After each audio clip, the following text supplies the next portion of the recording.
బీహార్లో ఎన్నికల కౌంటింగ్ కొనసాగుతోంది. ఇప్పటికే ఎన్డీఏ మ్యాజిక్ ఫిగర్ దాటింది. 120 సీట్లకు పైగా ఎన్డీఏ ఆధిక్యంలో కొనసాగుతోంది. 100కు పైగా సీట్లలో మహాకూటమి ఆధిక్యంలో కొనసాగుతోంది. ఇక మరింత సమాచారం కావ్య అందిస్తారు. కావ్య,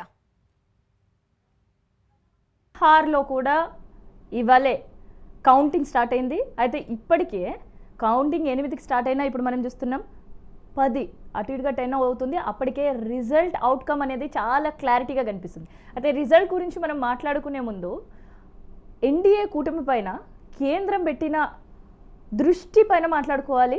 ఎందుకంటే ఇందులో సక్సీడ్ అయినరనే చెప్పాలి. సో కేంద్ర మంత్రులు అండ్ దాంతోపాటు ఏకంగా మోడీ ప్రచారానికి దిగిన పరిస్థితి. ఇక్కడ మహిళలే ఓట్ బ్యాంక్ పైన టార్గెట్ చేశారు. ఇక్కడ నితీష్ పైన కాస్త వ్యతిరేకత ఉండొచ్చు, కానీ ఆ ఓటు బ్యాంక్ సంబంధించి చాలా పాజిటివ్గా మార్చుకోవడంలో ఎన్డీఏ కూటమి సక్సెస్ అయిందని చెప్పొచ్చు. ఎందుకంటే బీహార్లో ఇప్పుడు మనం 5 సంవత్సరాల క్రితం జరిగిన అంటే 2020లో జరిగిన ఎన్నికల్లో కూడా కేవలం 125 స్థానాలు సంపాదించి ప్రభుత్వం ఏలుతుంది. సో ఇప్పుడు ఎగ్జిట్ పోల్స్ అన్నీ కూడా ఒక్కసారి పోలింగ్ అయిపోయిన తర్వాత ఎగ్జిట్ పోల్స్ అన్నీ కూడా ఎన్డీఏ కూటమి మళ్ళీ ప్రభుత్వం ఫామ్ చేస్తుంది. అది 160 సీట్లతోటి అని చెప్పింది. సో అదే దిశగా ఎన్డీఏ కూటమి కూడా ముందుకు సాగుతున్న పరిస్థితి మనం చూస్తున్నాం. ఇప్పటికే మ్యాజిక్ ఫిగర్ కూడా షేక్ చేసింది. మ్యాజిక్ ఫిగర్ దాటి ముందుకెళ్తుంది ఎన్డీఏ కూటమి. సో ఇప్పటికే మనకి 122 సీట్లను కైవసం చేసుకున్న పరిస్థితి. అయితే బీహార్లో మొత్తం 243 సీట్లు ఉన్నాయి. సో ఈజీగానే ఎన్డీఏ కూటమి మళ్ళీ ఫామ్ అయ్యే అవకాశం అయితే ఇక్కడ కనిపిస్తుంది. స్వర్ణ, కావ్య, ఎగ్జిట్ పోల్స్లో ఏదైతే ఖచ్చితంగా ఎన్డీఏ అధికారంలోకి వచ్చే ఛాన్సెస్ ఉన్నాయని అన్నారో, ఇప్పుడు ఎగ్జిట్ పోల్స్ ఏ విధంగా అయితే చెప్పాయో అదే మనకి ఈరోజు మనకి ఆ ఫలితాల్లో మనకి కనబడుతున్న నేపథ్యంలో ఎలా ఉంది అక్కడ పరిస్థితి? డన్.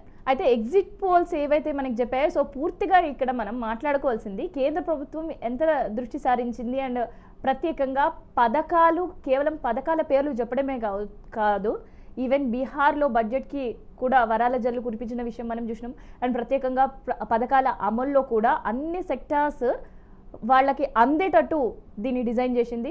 సో ఆ డిజైన్ చేసేయడంతో పాటు అందే ప్రయత్నాలు కూడా చేసింది. సో ఇందులో మనం ముఖ్యంగా చెప్పుకోవాల్సింది మహిళలకు సంబంధించి మహిళా రోజ్గార్ అనే ఒక పథకానికి ప్రతి నెల 10,000 అందించడం. సో ఇట్లాంటి స్కీమ్స్ అన్నీ కూడా అట్రాక్టివ్ స్కీమ్స్ ఓటర్లని అట్రాక్ట్ చేసిందని చెప్పొచ్చు. సో దాని అవుట్కమే మనకి ఎన్డీఏ ఇవాళ లీడింగ్లో కనిపిస్తుంది. అయితే పోటీ మనకు అందరు కూడా తెలిసిందే, మహాకూటమి మధ్య ఎన్డీఏ మధ్యనే కంటిన్యూ అవుతుంది. సో ఇప్పటికీ మనం చూస్తుంటే 122 సీట్లతో ముందంజలో ఉంది. తర్వాత మహాకూటమి కేవలం 60 సీట్లు మాత్రమే సంపాదించుకునే పరిస్థితి కనిపిస్తుంది.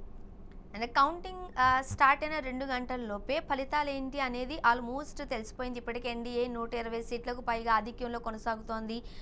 మ్యాజిక్ ఫిగర్ కూడా దాటేసిన నేపథ్యంలో అక్కడ బీహార్లో ఎన్డీఏ అధికారంలో రావడానికి గల ఛాన్సెస్ ప్రధానంగా దేనికి ఇవ్వచ్చు అంటారు?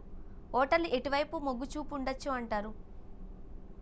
సో ఇక్కడ క్లియర్ కట్గా కనిపిస్తుంది. ఎందుకంటే ఓటర్లో మొగ్గు ఎటువైపు చూపే పరిస్థితి ఉందంటే చాలా క్లియర్ కట్. ఎందుకంటే బ్యాలెట్ పేపర్ తీసినప్పుడు కూడా ఎన్డీఏనే లీడింగ్లో ఉంది. తర్వాత ఇప్పుడు ఈవీఎం లెక్క తేల్చే పరిస్థితిలో కూడా మళ్ళీ ఎన్డీఏనే మనకి లీడింగ్లో కనిపిస్తుంది స్వర్ణ. సో అందుకని ఓటర్స్ అందరూ కూడా ఎన్డీఏ వైపు చూస్తున్నారు. అండ్ ప్రత్యేకంగా కేంద్రం సంబంధించిన స్కీమ్స్ అట్రాక్టివ్గా ఉండడం కావచ్చు. సో అందుకనే ఎట్టి పరిస్థితుల్లో బీహార్ని మనం చేజారకుండా చూసుకోవాలి అని కేంద్రం వేసిన బీజేపీ పథకానికి సో ఇక్కడ కంప్లీట్గా అవుట్కమ్ కూడా అట్లే మనకు కనిపిస్తుంది. సో ఏదైతే మెయిన్గా ఇక్కడ వాళ్ళని అట్రాక్ట్ చేసింది, ఓటర్లను తమ వైపు తిప్పుకుంది అంటే కేవలం ఒక పథకాలు అమలు మాత్రమే అని చాలా క్లియర్ కట్గా కనిపించే పరిస్థితి అయితే కనిపిస్తుంది Swarna. Yes sir, thank you Kavya. మనం చూసినట్లయితే బీహార్లో కౌంటింగ్ ప్రక్రియ కొనసాగుతోంది. ఇప్పటికే ఎన్డీఏ మ్యాజిక్ ఫిగర్ దాటింది. 120 సీట్లకు పైగా ఎన్డీఏ ఆధిక్యంలో కొనసాగుతోంది. 100కు పైగా సీట్లలో మహాకూటమి ఇక ఆధిక్యంలో కొనసాగుతోంది. మనం ఒకసారి నియోజకవర్గాల వారీగా చూద్దాము. తరారి అసెంబ్లీ నియోజకవర్గంలో బీజేపీ ఎమ్మెల్యే విశాల్ ప్రశాంత్ ముందంజలో ఉన్నారు. ఇక జగదీష్పూర్ అసెంబ్లీ నియోజకవర్గంలో జేడీయూ ఎమ్మెల్సీ శ్రీ భగవాన్ ముందంజలో ఉన్నారు.